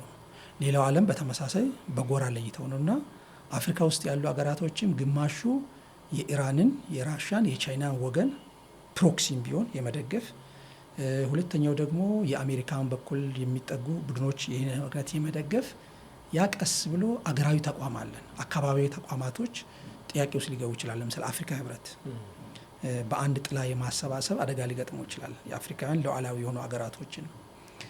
ተመሳሳይ ቀጠናዊ የሆኑ ድርጅቶችም እነዚህ ኢጋድ ውስጥ ያሉ አባል ሀገር ድርጅቶች አንዱ ሌላውን ሊደግፍ ይችላል። የዛኔ የሀሳብ ልዩነቱ በጣም እየጨመረ ይሄዳል። ኢኳስ፣ ይሄ ኔፓድ፣ ሳዲክ የሚባሉ የአፍሪካ ቀጠናዊ ሀገሮች እሱ እንግዲህ በዛ መልኩ ሊመጣ ይችላል። ኢትዮጵያ በተለይ ይሄ ጦርነት ከመከሰቱ በፊት አረንጓዴ ኢኮኖሚ ላይ የጀመረቻቸው ስራዎች አሉ። ለምሳሌ በቀላሉ ብናነሳ የኤሌክትሪክ ተሽከርካሪዎችን ወደ ሀገር ውስጥ የማስገባት እሱ ብቻ አይደለም፣ ከውጭ ተጽዕኖ ለመላቀቅ የተለያዩ ጥረቶች የተደረጉበትን ሂደት የምናውቀው ነው። እንዲህ አይነት ስራዎች በተለይ በእንደዚህ አይነት በችግር ወቅት ይህን ለማለፍ ምን ያህል ሚና አላቸው ብለህ ትገምታለህ? እንግዲህ አንድ ተጽዕኖ አንድ ችግር ሌላውን ነገር መፍትሄ የሚያመጣልናል። በነገራችን ላይ አሁን የራሻና የዩክሬን ጦርነት ሲገጥመን እኛ ኢትዮጵያውያን በቃ በምግብ ራሳችን መቻል አለብን፣ ስንዴን ቢያንስ በራሳችን ማምረት አለብን ብለን ችለነው አሳይተናል። ተሞክሯል። ያ የተሞክረው መንገድ እንደምንችል አንድ ተጽዕኖ የዩክሬንና የራሻ ጦርነት ሲመጣ በስንዴ ምርት ለራሳችን ለመቻል ይህንበት መንገድ አለ። አሁን ደግሞ በነዳጅ ጥገኛ ነበር። በይበልጥ በርካታ ገንዘቦቻችንን በርካታ የውጭ ምንዛሪ ተደርጎ የሚገባው ያ ነገር አለ። ስለዚህ የኃይል አጠቃቀማችን ሽፍት ማድረግ ይጠበቅብናል። አንዱ የምናደርገው የነዳጅ የነበረውን ወደ ኤሌክትሪክ መቀየር፣ ለምሳሌ መኪናዎቻችን። ሁለተኛው የትራንስፖርት መኪናዎቻችን በብዛት አሁን እዚህ ከተማ ውስጥ በጣም በርካታ መኪና የኤሌክትሪክ መኪናዎች አሉ፣ ባሶቹ የህዝብ አገልግሎት የሚሰጡ እነሱን። ሁለተኛው ሰውን በብዛት እንደዚህ አይነት ትራንስፖርቶችን የመጠቀም የነዳጅ ከነዳጅ ይልቅ ወደ ኤሌክትሪክ ወደ ታዳሽ ኃይል። ምክንያቱም ኢትዮጵያ የማይቋረጥ የኃይል ምንጭ ይኖራታል። ምክንያቱም ህዳሴያችን ከኛ አልፎ ገቢ ሁሉ እናገኝበት የለ የኤሌክትሪክ ምርታችንን እሱን የቁጠባ ባህላችን በደንብ አዳብረን ለእኛ የሚገባንን ተጠቅመን ምንዛሪ የምናገኝባቸው ሂደቶች አሉ። በተመሳሳይ የቁጠባ ባህላችን በደንብ አድርገን አጠናክረን የሳይንስ ሰዎቻችን፣ የምርምሮቻችን፣ ተመራማሪዎቻችን እነዚህ የታዳሽ ኃይል ምንጮች ለኢትዮጵያ አስፈላጊም ሆኑ። ምክንያቱም ከነዳጅ ጥገኝነት መላቀቅ መቻል አለብን። አንዳንድ አማራጮች የዚህ አይነት ነገር ይችላል። ስለዚህ ኢንዱስትሪዎች አማራጮች መፈለግ መቻል አለባቸው። ነዳጅ ከዚህ በፊት እንጠቀም የነበረው ኮታችንን ቆም ብለን የማሰብ ሂደት፣ ምክንያቱም የሚገዛው በከረንሲ ነው፣ በትልቅ ገንዘብ ነው። እሱንም እኛ ብቻ ሳይሆን የመንግስት ድጎማ ከፍተኛ ያለው እኛ እንደ ግል ብንገዛም። ስለዚህ እንዲህ አይነት ነገሮቻችን አጠቃቀሞቻችን የባይክ የማድረግ የህዝብ አገልግሎት የህዝብ ትራንስፖርት የመጠቀም ሂደትን ኢንዱስትሪዎቻችን ደግሞ ሽፍት ማድረግ ከነዳጅ ያደርጉ የነበሩ ኢንዱስትሪዎች ነዳጅን፣ ናፍጣን ለኢንዱስትሪዎቻቸው እንቅስቃሴ ይጠቀሙበት ወዴት መውሰድ አለባቸው? ወደ ሽፍት አድርገው ወደ ኤሌክትሪክ፣ ወደ ንፋስ፣ ቅድም ያልነው ወደ ታዳሽ የኃይል ምንጮች ላይ ቢወስዱ አንደኛ እነሱም ይጠቀማሉ፣ ሁለተኛ የውጭ ምንዛሬም እናተርፍበታለን። ስለዚህ የዚህ አይነት የአኗኗራችን የአሰራሮቻችንን ሞዳሊቲዎቻችን መቀየር እሱን በኃላፊነት የመከተል ሂደት ማለት ነው። ምናልባት አሁን ይሄ ጦርነት ከጀመረ በኋላ እንኳን በጣም ማንጠብቃቸው ትላልቅ ሀገሮች የአውሮፓ ሀገራትን ጨምሮ በጣም በብዙ ፈተና ውስጥ ያለፉበት ሁኔታ እንዳለ እያየን ነው፣ ከነዳጅ ጋር ተያይዞ ማለት ነው። ይሄን ስናስብ በተለይ ኢትዮጵያ ከቅርብ ጊዜ ወዲህ ምናልባት ሀገር በቀል የፖሊሲ መከተሏ ለዚህ የራሱን የቻለ አስተዋጽኦ አድርጓል ማለት እንችላለን። ምንም እንኳን ችግሮች እየመጡ ቢሆንም እስካሁን ድረስ ያለው ሂደት ከአንዳንድ ሀገሮች አንጻር ስናየው የተሻለ ሆኖ እናየዋለን። የነዳጅ አቅርቦቱ ቢያንስ እስካሁን ድረስ የሆኑ ችግር ቢገጥሙትም እየሄደ ነው ያለው። እንዲህ አይነት የዘጉም አሉ አሁን ባለው በዓለም ተጨባጭ ሁኔታና ይሄ ምንድን ነው መነሻው ብለህ ትገምታለህ በአንተ በኩል? እስኪ እንግዲህ ቅድም ያለው የኃይል አሰላለፉ የዓለም ሁኔታ የኃይል ሽግሽግ የሚባለው ነው በጂኦ ፖለቲካና በጂኦ ስትራቴጂ። አሁን የኃይል ሽግሽግና የኃይል ስርጭት ይሄን ነው የሚያሳየን። አንዳንድ ሀገራቶች ዓለም ላይ የሚመጣውን ጫና የመቋቋም ልምድ አላቸው። አንዳንድ ሀገራቶች ደግሞ ቶሎ ብሎ እጅ የመስጠት ምንም ያክል ሀብታም ቢመስሉንም ብዙዎቻቸው ሀብቶቻቸው በውጭ ጥገኝነት ላይ የተመሰረተ ወይንም አንዳንዶቹ ደግሞ በብድር የሚንቀሳቀሱ ግን ሀብታም ናቸው። እንደ ጂዲፒያቸው ሲታይ ብዙ ሀብት አላቸው። ነገር ግን ይሄ የውስጥ አቅምን አሟጠው የመጠቀም ችግር ሲታይባቸው ይታያል። ይሄ ማለት እኛ ሀገር መከራን ተቋቁመን ያለፍንበት በጣም ኮቪድን ያለፍንበት መንገድ ኮቪድ ዓለምን ሁሉ ያንን ሲያደርግ አየር መንገዳችን አልቆመም፣ ትራንስፖርቱ የሰው እንቅስቃሴ አልተገታም። አውሮፓ ሎክድ ነበር፣ አልሆነም። እኔ አጋጣሚ እዛ አካባቢ ነበርኩና አውሮፓ ቶታሊ ሙሉ ሆነ እንቅስቃሴ አልነበረ፣ ሎክ ነበረ። እዚህ ሲመጣ ግን በቃ መደበኛ ኑሮ በቃ ቀጥሏል። ያንን ያለፍንበት መንገድ አለ። ሁለተኛው አሁን ያለው የዓለም ሁኔታ መቼ እንደሚያልቅ አይታወቅም። አማራጮችን ማሰብ ግድ ይለናል። አማራጮችን ግድ ይለናል ብቻ ሳይሆን ቀድሞ መተንበይም ያስፈልጋል። ከዚህ በኋላ ዓለም ምን ሊሆን ይችላል? ቅድም ያልነው አለ የጎራዎች ትናንት ወዳጅ የነበረ ሀገር ዛሬ ጠላት ነው። ትናንት ጠላት የነበሩ ሀገሮች ወዳጅ ናቸው። የኃይል ጎራው አስተላለፉ በጣም የተለያየ ነው። ግማሹ በአይዲዮሎጂ ተሰልፈዋል፣ ግማሹ እንደዛ። እኛ እንደኛ አይነት ይሄ ጎልደን ሚል የሚባለው ነው። ይሄ የመሀል አፕሮች፣ ይሄ ጭልጥ ያለ ድጋፍ የማያስፈልግም፣ ጭልጥ ያለ ተቃውሞ የሌለበት የመሀል የፖለቲካል አፕሮች፣ የመሀል የኢኮኖሚ የምንመራበት መንገድ እሱ ጥሩ ነው። ስለዚህ አንዳንድ ሀገራቶች ሲዘጉ የኛ ያልሆነበት ምክንያት ህዝቡ ያው በተለያየ መልኩ ከመንግስት የሚሰጠው መመሪያ ይቀበላል። ሁለተኛው ልምድ አለን። የዚህ አይነት ችግሮች ሲገጥሙ ዓለማዊ ሁነትም እኛም ሀገር ላይ ተቋቁሞ ጫናውን የማለፍ የመደማመጥ አብሮ ችግሮች ሲገጥሙን እንደሌላው አካባቢ ላይ ጎዳና ሰልፍ ሌላ አይደለም፣ በቃ መመካከር።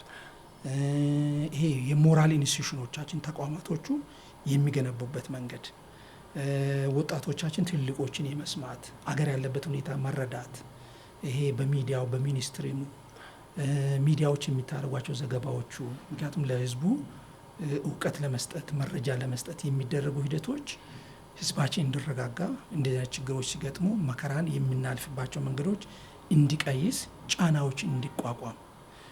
ለምሳሌ ናፍጣ ፍለጋ ሰዎቹ 3-4 ቀን ሊቆዩ ይችላሉ። የትራንስፖርት ወጪ ሊጨምር ይችላል። ግን ይሄ እዚህ ሀገር ያለ መንግስት ያመጣው ጉዳይ አለ፣ ዓለም አቀፍ ነው። ይሄ እንግዲህ ይሄ ተጽዕኖ መቼ እንደሚያልቅ አይታወቅም። ስለዚህ በይበልጥ ሞዳሊቲዎችን እያስተካከልን ችግርን የመቋቋም ዘዴን እየፈለግን መከራን ለማለፍ የምናደርግባቸው ጥረቶች በሁሉም ማህበረሰባችን የሞራል እሴቱን የተገነባበት መንገድ፣ ቅድም ያለው የመደማመጥ በመንግስትና በህዝብ መካከል ያለው እምነት፣ መተማመን፣ እነዚህ ነገሮች እሴቶቻችን ስለሆኑ ተቋማቶች ደግሞ በይበልጥ ቁጠባን ባህል አድርገው ቅድሚያ መሰጠት ያለባቸውን ቅድሚያ እየሰጡ የጸጥታ አካላቶቻችን ደግሞ ይህንን ለመጠበቅ በየቦታው ይሄ ኮንትሮባንድ ንግድን ለማስቀራት የሚካሄድበት መንገድ፣ በጉምሩክና በተለይ በአቪዬሽን አካባቢ ላይ የሚሰሩ ከፍተኛ ስራዎች፣ እነዚህ ተጠናክረው ከሄዱ የጸጥታ አካላቶቻችን በብዙ ህዝቡም ከጸጥታ አካላቶቻችን ጎን ከሆነ እነዚህን መከራዎች እንደ ቀላል እንደ ማንኛውም ከዚህ በፊት እንዳለፍ ነው እናልፋለን። ጥሩ። ምናልባት አሁን ባለው ተጨባጭ ሁኔታ እንግዲህ እንደ ሰላምና ደህንነት ተመራማሪ አሁን እዛ አካባቢ ያለው ግጭት የወደፊት እጣ ፋንታ ወዴት የሚሄድ ይመስልሃል ነው ወይስ የተገማሽ ነው ማለት ይቻላል?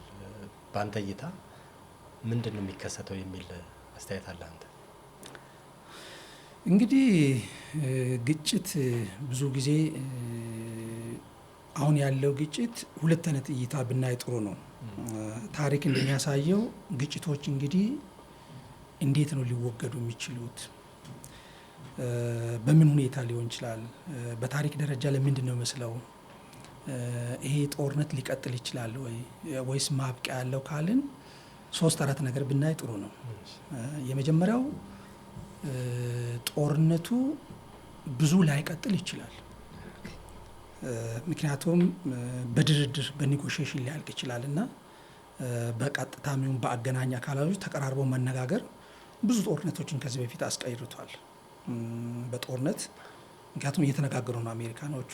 ለምሳሌ ካየን የኮሪያና ቪየትናም የህንድና ፓኪስታን ጦርነቶች እነዚህ በድርድር በኔጎሽዬሽን አልቀዋል። ሁለተኛው ሊሆን የሚችለው መካከለኛ ስምምነት ወይ ሚዲዬሽን የሚባለው ሊሆን ይችላል። ገለልተኛ የሆኑ ሶስተኛ አካል የሆኑ አገራቶች ድርጅቶች ወይም መሪ በመጋበዝ በመደራደር ጦርነቱ ሊያልቅ ይችላል። ይህም አንድ እይታ ነው። ይሄ ማለት ምንድን ነው? ይሄ ለዚህ ጥሩ ምሳሌ ጉድ ፍራይዴ የሚባለው የሰሜን አየርላንድ እና በዩናይትድ ኪንግደም የነበረው ስምምነቶች፣ የኦስሎ ስምምነት የሚባለው ለምሳሌ በእስራኤል እና በፍልስጤም መካከል የተደረገው ይህ በመካከለኛ ስምምነት በሚዲዬሽን ያለቀ ሂደት ነው። በተመሳሳይ መልኩ ምናልባት ጦርነቱ በዚህ መልኩ ከተደራደሩ የአሜሪካ ድርድር እየቀረበች ነው፣ በዚህ መልኩ ሊፈታ ይችላል። በሌላ አንግል ደግሞ ካየነው የእስራኤልንና የኢራንን ሁኔታ ደግሞ ካየን እንግዲህ የበቀል ጉዳዮች ሊቀጥሉ ይችላሉ። ኢራንን በተመሳሳይ ዓለም አቀፍ ሁኔታዎችን አይታ እነዚህ የሽብር ቡድኖች ቅድም ያልናቸው እነሱን የምታስታጥቅ ከሆነ ወደዛ ጋር የመደገፍ ነገሩ በይበልጥ እየተጠናከረ ከሄደ ምናልባትም ጥቃቶቹ ጊዜታቸው ይሰፋል። ይሄ ፕሮክሲ ጉዳዮቹ ሊቀጥሉ ይችላሉ። ያ ከቀጠለ አሜሪካኖች እንግዲህ በማሲቭ በሆነ መልኩ ጦርነቱ ላይ ሊቀላቀሉ ይችላሉ። ግን ጦርነቱ በድርድር ያልቃል የሚል ነው እኔ በብዛት ያለ። ምክንያቱም አንደኛ ዓለም ጦርነት ያየነው ጉዳይ አለ፣ ሁለተኛ ዓለም ጦርነት ያየነው አለ። አሁን ግን ጦርነቱ ከተጀመረ የጦርነቶች ሁሉ የመጨረሻ ነው ሊሆን የሚችለው። ምክንያቱም የኒውክሌር ጦርነት ነው በሀገራቶች መካከል ያለው ያለ አሰላለፉ እሱን ስለሚያሳይ፣ ስለዚህ በድርድር በመነጋገር በውይይት ካላለቀና ወደ ጦርነቱን ወደዛ የሚወስዱት ከሆነ በምንድን ነው የኒውክሌር ጦርነት ይሆናል። ምክንያቱም ሁሉም አገራቶች ታጥቀዋል። ስለዚህ እርስ በርስ የታጠቁት ጦርነቶች አንዱ አንዱን አውዳሚ የጦርነቶቹ ላይ መጨረሻ ሊሆን ስለሚችል በዚህ መልኩ ይደራደራሉ የሚል ግምቶች አሉኝ። ግን ይሄ ማለት ሶስተኛ ዓለም ጦርነት ሌሎች ጦርነቶችን ላለመቀስቀስ ምንም አይነት ዋስትና ሊሰጥ አይችልም። ምክንያቱም ተደራዳሪዎቹ ተነጋጋሪዎቹ የሚነጋገሩበት መንገድ ቶኑ ለውይይት ያላቸው ክፍተት እሱ ይወስናል። አገራቶቹ በዚህ መልኩ ላይ ከሄዱ ምናልባትም የተሻለ ውይይት አድርገው ጦርነቱ የውጭ ጣልቃ ገብነትን በመቀነስ ግንኙነቱ በአብዛኛው እንግዲህ የአገራቶቹን ስምምነት ያደርግና ሌሎች አገራቶችም ከዛ እየተማሩ እየወሰዱ ጦርነቱ ሊያልቅ ይችላል። እንደው ምናልባት ይሄ ጦርነት የሚቀጥል ከሆነ በኢትዮጵያ በኩል ምን አይነት ዝግጅቶች ማድረግ ያስፈልጋል የሚል እምነት አለ ባንተ በኩል? እንግዲህ በኢትዮጵያ በኩል ቢደረግ ቢዘጋጁ ብዬ ማስበው ኢትዮጵያንም አፍሪካ ሀገራትን ከዚህ ግጭት ለመከላከል የሚያደርጉ ዝግጅት ጥያቄ ዋናው የጂኦ ፖለቲካ ጉዳይ ስለሆነ በተለይም የኢራንና እስራኤል አሜሪካ ግጭት በቀጥታ አፍሪካን ባይነካም ዓለምን ሁሉ ነክቷል። በዓለም ላይ እንግዲህ ኢትዮጵያ እና አፍሪካውያን በተለይ ኢትዮጵያ ማድረግ ያለባት ዲፕሎማሲያዊ ጥንቃቄ ማድረግ መቻል አለባት። ይሄ ማለት ኒውትራል ዲፕሎማሲ አፍሪካ ሀገራትም ይሁን ኢትዮጵያ እንደ መካከለኛ ዲፕሎማሲ ይሄ መካከለኛ አቋም መያዝ አለባቸው። መካከለኛ አቋማት በግጭቱ ውስጥ ግልጽ ነው ወገንተኝነትን ማሳየት እነዚህ ከንግድ ከኤነርጂ ከተለያዩ ዓለም አቀፍ ተቋማቶች ሊያገልል ይችላል። ምክንያቱም ቅድም ያልነው ኢነርጂ እኛ ጋር የለንም። አፍሪካውያን ብዙ ነገሮችን ከሌላ ነው የምንቀበለው። ጭልጥ ብለን አንዱ ጋር ከሄድን የዚህ አይነት ነገር ጫና ሊደርስብ ይችላል። የኢኮኖሚ ዝግጁነትን ማድረግ ይጠበቅብናል። እኛ ኢትዮጵያውያን የነዳጅ ዋጋ አሁን ካለበት ከፍ ሊል ስለሚችል የአፍሪካ ሀገራቶች በራሳቸው ኢትዮጵያን የኃይል አማራጮችን ማየት ማፈላለግ ማጠናከር መቻል አለባቸው። ይሄ የአካባቢ ንግድ ሪጂናል ትሬድ ዩኒየንንም ማበረታታት መቻል አለብን። ምክንያቱም ብዙ አገሮችን አቋርጦ የሚመጣ በመርከብ የሚደረግ የንግድ ግንኙነቶች አንዳንድ መሬት ለመሬት ይሄ የአካባቢ ንግድ ቀጠናዎችን እሱን አስተሳስረን ማዘጋጀት መቻል አለብን። የኢኮኖሚ መረጋጋት ፖሊሲዎችንም መፍጠር መቻል አለብን እኛ ኢትዮጵያውያን። ምክንያቱም የውጭ ምንዛሪ እጥረት ሊያጋጥመን ይችላል። የውጭ ምንዛሪ እጥረት አጋጠመን ማለት በዛ መልኩ ለምንዛ የደህንነት ጥንቃቄንም ማድረግ ይጠበቅብናል። ምናልባት ጦርነቱ እየሰፋ ሲመጣ የዓለም አቀፍ ሽብርተኛ ቡድኖች በተለያየ አካባቢ ላይ ገብቶ የማጥቃት አሁን ቅድም ያለው እዚህ ቀይ ባህር አካባቢ ላይ እኛ የምንጠቀመው ወደብ አለ ነው። በርካታ ምርታችን በጅቡቲ የሚገባ ምርት አለን። እሱን አካባቢ እንግዲህ ከዓለም አቀፍ ሁኔታዎች ጋር የደህንነት ጉዳዮችን ጥንቃቄ ማድረግ ይጠበቅብናል። እነዚህ ነገሮች ሊሰፉ ይችላሉ። የሀገር ውስጥ ምርትንም ማሳደግ መቻል አለብን። ምርትን ማሳደግ ስንል ይሄ እንግዛ ከሀገራችን የሀገራዊ ምርቶችን ማበረታታት። ይህም ፖሊሲ እያበረታታን ስንሄድ ከሁሉ በላይ አገራዊ የሆኑ ተቋማት ላይ በአፍሪካ ህብረት ጥላ ስር መሰባሰብ፣ መነጋገር፣ በሱ አካባቢ የሚወጡ ፖሊሲዎች ስትራቴጂዎችን መከተል፣ ለሀገራችን ምርቶች ቅድሚያ መስጠት። ምክንያቱም ምን ያደርጋል? አንደኛ የመግዛት አቅማችን ያሳድግልናል። ሁለተኛው እንግዛ ከሀገራችን ስንል አምራችነትን ያበረታታል። ምክንያቱም የውስጥ ባለሀብቶቻችን ምን ይሆናሉ? የተሻለ መልኩ ምርቶችን ያመርታሉ፣ ይበረታታሉ። ኢንዱስትሪዎቻቸው እያደጉ ሆም ግሮን ኢኮኖሚው በብልጥ እያደገ ይመጣል። እንደው ዶክተር እንግዲህ ኢትዮጵያ የምትከተለው ከዲፕሎማሲ አንጻር ካየን ቀደም ሲል የባለብዙ ወገን አንዱ ላይ ያተኮረ ብቻ ሳይሆን ከሁሉም ጋር በወዳጅነት የመስራት አካሄድን ነው ስትከተል የነበረውና ይሄ አካሄድ በተለይ አሁን ባለው ነባራዊ ሁኔታ ምን ያህል ፋይዳ አለው? ምንስ ጠቅሞናል ብለህ ትገምታለህ? ከዚህ ጋር አያይዘህ የምትለው ነገር ካለ? እንግዲህ ዲፕሎማሲያችን ዋና የዲፕሎማሲ መብቶች የሚባሉት የኛ ሀገር የረጅም የሀገረ መንግስት ታሪካችን ውስጥ ረጅም የዲፕሎማሲ ልምድ ነው ያለን። ረጅም የዲፕሎማሲ ብቻም ሳይሆን ለሌሎች ሀገራቶችም ምሳሌ የሆነ የዲፕሎማሲ ልምድ ነው ያለን እና በተለይ ይሄ በቅኝ ግዛት በሌሎች ተጽዕኖ ስር አለመሆናችን በሀገራችን ያለው የዲፕሎማሲ ሂደቶቻችን በይበልጥ ጠንካራ እንዲሆኑ አስችሎታል። ይህ ማለት ምንድን ነው? ዲፕሎማሲው ንግግርን ይፈልጋል፣ ውይይትን ይፈልጋል፣ ሰጥቶ መቀበልን ይፈልጋል። በዓለም አቀፍ ሂደት ውስጥ ትረስት ያኛው ወገን ያምነኛል ወይ፣ እኔ ያልኩትን ይቀበላል ወይ፣ ዓለማዊ ኩነትን ውስጥ ተረድቶኛል የሚለውን ያንን ይወስዳል።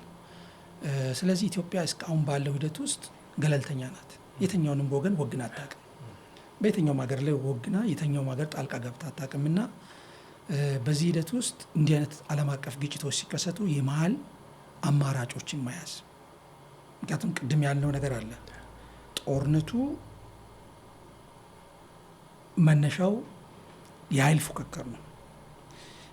የኃይል ሚዛንን ለመለወጥ የሚደረግ ነው። በበላይነት ለመያዝ የሚደረግ ነው። የጦር መሳሪያ ሽቅድምድም የኑክሌር ሰራ አይደለም ነው ኢራን አትሰርም ነው። እኛ ጋር ስንመጣ ደግሞ እኛ እያልን ነው እንብላ እንጠጣ፣ ቢያንስ ለምግብ የሚሆኑ መሰረታዊ የሆኑ ፍጆታዎቻችን ይረጋገጡልን ነው።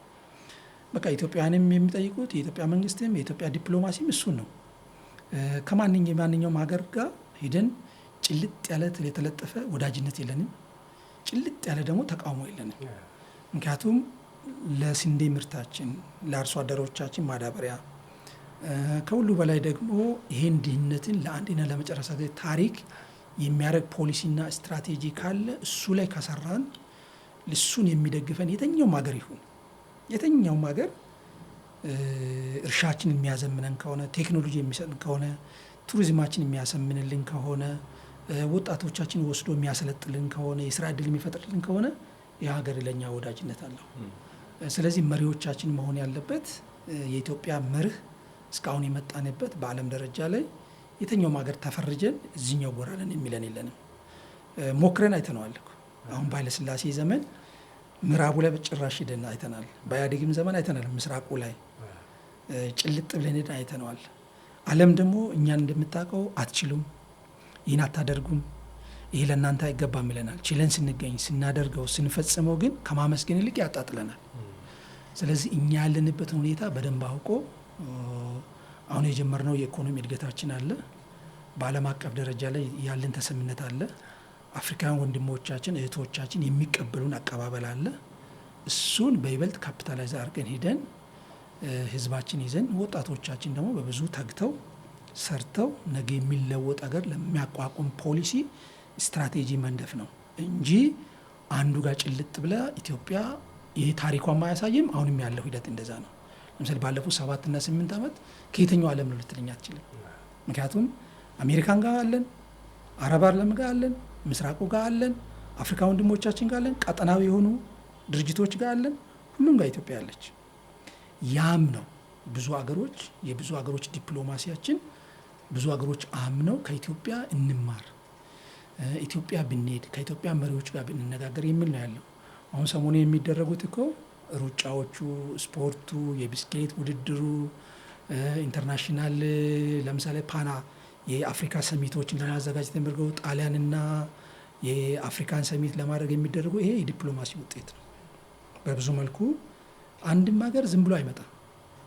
የብዙ ሀገሮች መሪዎች ሄድ ኦፍ ስቴት በውጭ ጉዳይ ሚኒስቴር መጥተው እዚህ ሲነጋገሩ፣ ዓለም አቀፍ ኮንፈረንስ ያደርጉ፣ ከተሞቻችን ያጸዳንበትን መንገድ ለቱሪዝም ምቹ መሆኑን እዛ እንደሚወራው አይደለም፣ ዩቱቡ ሌላው ላይ እንደሚወራው ሰው ሰላሙ ያለበትን ሲያዩ ሲመጡ የዛኔ በቃ አይ ጥሩ ነው እውነትም ይሄ ሀገር የተሻለ ሀገር ነው ብሎ ነው የሚመጡት። እና ዲፕሎማሲያችን እሱ ላይ እየጨመርን ካፒታላይዝ አድርገን መሄድ ነው የሚጠበቅብን የሚል ይታል። እንደው መጨረሻ ላይ እንግዲህ ኢትዮጵያ በጣም አሁን የተፈጠሩ ችግሮች ቢኖሩም በብዙ ተስፋዎች ውስጥ ወደ እድገት እየሄደች ያለች ሀገር ናት። ይህን ደግሞ እኛ እዚህ ያለነው መናገር ብቻ ሳይሆን ዓለም አቀፍ የተለያዩ ተቋማት፣ መንግስታት ጭምር የሚመሰክሩት ሀቅ ነው። ይሄ ሁሉ ነገር ባለበት ሁኔታ አልፎ አልፎ የሚታዩ በሀገር ውስጥ ግጭት ለመፍጠር የሚንቀሳቀሱ ከውጭ ምናልባት ተልዕኮ ወስደው ሰላምን ለማናጋት የሚጥሩ ኃይሎች አሉና በዚህ አጋጣሚ እንደው ኢትዮጵያ በቀጣይ የያዘችው ተስፋ እውን እንዲሆን ከነዚህ ኃይሎች ምን ይጠበቃል? ህዝብ ውስጥ ምን ማድረግ አለበት የሚል መልእክት ታስተላልፋለህ በአንተ በኩል? እንግዲህ ኢትዮጵያውያን ጥሩ መጥፎንም ታሪክ መተንበታል። ባለፈው በርካታ ዓመታት ሲናይ ረጅም የሆነ የጦርነት ታሪክ አለ። ራሳችንም ደግሞ ከውጭ ጠላት ወረራ ከጣሊያን ጋር አድርገናል፣ ከእንግሊዝ ጋር አድርገናል፣ ከግብጾች ጋር አድርገናል፣ ከሱዳን ጋር አድርገናል፣ ከሶማሌ ጋር አድርገናል፣ ከኤርትራም ጋር አድርገናል። ብዙ ሀገሮች ደግሞ ሄደን ሰላም ማስከብረናል። በጣም ረጅም የሆነ የነጻነት ታሪክ አለን። ግን ድሃ ነን። ሌሎችን ነጻ እናወጣለን፣ አገር ቤት ስንመለስ ጭቆናዋል፣ መጠራጠሩ አለ። የፖለቲካችን ደግሞ የመጣበት መንገድ አለ። ብዙ ፓርቲ መስርተናል፣ ብዙ ማህበር መስርተናል። ብዙ የፓርቲ ከ1960ዎቹ እስካሁን ያሉት እኮ ፓርቲዎችን ብንቆጥር ከኢያፓ ከሚኤሶን ጀምረን እስካሁን ባለው ሂደት ውስጥ ስንቆጥር በጣም በርካታ ፓርቲ መስርተናል። 348 ዓመትም ፍትሐ ነገሥት ክብረ ነገሥትን ስርዓተ መንግስትን አቋቁመን አገር ከመፈጠራቸው በፊት እኛ ውስጥ መንግስት ነን። በህገ መንግስት የሚተዳደር ሀገር ነው። ታሪካችን በጣም ረጅም ነው። ያሳለፍነው መከራ በዛው መጠን ነው። ይሄን ነገር ለመቋጨት የምንሄድበት መንገድ ለውይይት፣ ለንግግር ምንም አይነት ሀሳቦችን አመተን የመነጋገር ባህል እሱ ላይ ትንሽ መስራት አለብን። በጣም ኢትዮጵያውያን በጣም በርካታ እንደሚባለው አይደለም፣ በጣም በርካታ የምንስማማበት የምንግባባበት በጣም በርካታ ጉዳዮች አሉ። ሴቶቻችን ማህበረሰባችን የሚግባባበት የሚወያይበት እምነቶቻችን እነዚህ ያሳዩናል። ጥቂት ደግሞ የምንለያይባቸው ነጥቦች አሉ። ለምሳሌ ዲሞክራሲን የአገዛዝ ስርዓት ስለሆነ ብቸኛ አይደለም። ቴረኒ የሚባል አለ፣ ኦሊጋርኪ የሚባል አለ፣ ዘውዳዊ መንግስት ስርዓት አለ፣ ዲክታተርሺፕ የሚባል አለ፣ ወታደራዊ መንግስት ስርዓት። እኛ ደግሞ ዲሞክራሲን መርጠናል። ዲሞክራሲን ከመረጥን አሁን ዘመን የሰለጠነ ስለሆነ ዲሞክራሲ የራሱ የሆነ እሴቶች አሉት። ከእሴቶች ውስጥ የህዝብ ሉዓላዊነት የሚረጋገጥበት ነው። ማንኛውም መንግስት የሚሆን ፓርቲ፣ ድርጅት፣ ቡድን የህዝብ ቅቡልነት ማግኘት አለበት። የፖፑላር ሶቨርኒቲ የሚባለው ከዲሞክራሲ ከ9 እሴቶች ትልቁ የህዝብ ሉዓላዊነት መረጋገጥበት ነው። በህዝብ የተመረጠ መንግስት፣ በህዝብ የተመረጠ ፓርቲ ቅቡልነት ያለው ያንን ነገር መለማመድ ይጠበቅብናል። ሌላኛው ደግሞ እንደ ታሪክ ሆኖ ኢትዮጵያ 3 አይነት ወዳጆች አሉ። አንደኛው በጣም በዘመናቶች ሁሉ የማይናወጡ ወዳጆች አሉ። በጣም ከኛ ጋር የሩቅም ነው በጂኦግራፊ በብዙ ሺህ ኪሎ ሜትር የራቁ ግን ወዳጆቻችን ናቸው። ሁለተኛው የሩቅ የሆኑ በይበልጥ የምናውቃቸው ጠላቶች አሉ። ሶስተኞቹ ደግሞ በጣም የቅርቡ ነው ግን የሩቅ የሆኑ ጠላቶች አሉ። በጣም በይፋ በደንብ የሚታወቁ ጠላቶቻችን ናቸው። አንዳንድ ነገራቶች ደግሞ አካባቢያችን ላይ ደካማ ለማኝ የሆነች በራሷ የማትቆም በራሷ የማትወስን ኢትዮጵያ እንድትፈጠር ደግሞ የሚፈልጉ ብዙ ሀገሮች አሉ። እሱን እኛ ኢትዮጵያውያን መንቃት መቻል አለብን። በይበልጥም ያለው ያኛውን መስማት። መንግስት እኮ ጥለን አይተናል። መንግስት ከጣልን በኋላ ምንድን ነው እናሳልፍላለን፣ እናሻግረላለን። ጫማ እንኳን አለበስ ነው አርሶ አደራችንን 3 4 እንዲበላ አደረግ ነው አላደረግ ነው። ስለዚህ ቅድም ያለው የረጅም የጦርነት ታሪክ አለን። ለህዝባችን ለአርሶ አደራችን እናሳልፍላለን። በፊደላት ስንጣላ ስንጨቃጨቅ ዓለም ጥሎን ሄደ። 1960ዎቹ እኮ ኢትዮጵያ ውጭ ሀገር በጣም በርካታ ወጣቶችን ልካ አስተምራለች። ተመልሰን መጣና በፊደል ተጣላን። ያገኘናችን ጥሪት ገዝተን መሳሪያ ገዛን፣ ተጋደልን። ትውልዱ ሞት። የዛኔ ዓለም ምን ሆነ? ቢያንስ ለመሰረታዊነት የሚሆን መንገድ አሁን ገና እየሰራን እኮ ነው እኛ። ውሃ ቧንቧ በየአካባቢ ክሊኒክ ዓለም የዛኔ 60ዎች ሁሉ ሰርቶ አልቋል። እኛ ግን የዛን ጊዜ የመስራት እድል ነበረን። ያን እድል አመከን ነው መጣን። በደርግም በኢህአዴግም ጊዜ በጣም ብዙ በርካታው ምሁራኖቻችን ፖለቲከኞችን ብዙውን ኃይል ያጠፉት ጉልበታቸውን የሚያጠፉት ምንድን ነው?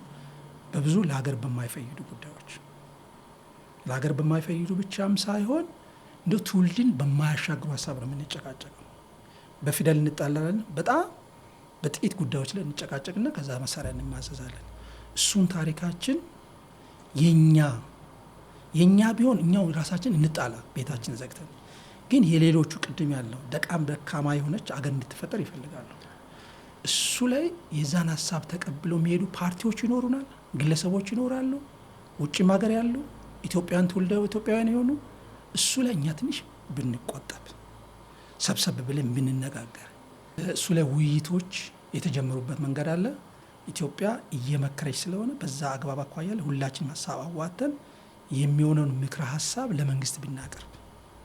ምክንያቱም ምክክር ኮሚሽኑ የመጨረሻ ግቡ አድርጎ ጥርት ያለ ፖሊሲና ስትራቴጂ እንዲነድፍ ለመንግስት ሀሳብ ማቅረብ ስለሆነ በዛ አካባቢ አኳያ ሄደን ብንሄድ፣ ልዩነቶቻችን በመነጋገር ብንፈታ፣ ዓለም ላይ ካሉት በጣት ከሚቆጠሩ ታሪክ ካላቸው ሀገሮች ስለሆንን የነገዋ ኢትዮጵያ በአንተም በሁላችንም በእኔም በልጆቻችን ደግሞ በጣም ታላቅ የምትፈራ ዓለም ሁሉ የሚመጣባት ኢትዮጵያ ጄ ኢንቨስት ላርግ የሚል ጊዜን የረፍት ጊዜን ኢትዮጵያ ላሳልፍ የሚል የዚህ አይነት ነገር ይኖራል። ሚዲያዎችም ደግሞ በዚህ ዙሪያ ላይ በጣም አጠንክራችሁ ህዝባችን ደጋግሞ በተለይ እንደናንተ ሰፊ ሽፋን ያላቸው ሚዲያዎች ደጋግሞ ማስተማር፣ ህዝባችን ማንቃት፣ አሁን ያለበትን የዓለም ሁኔታ ማስረዳት፣ መንገር።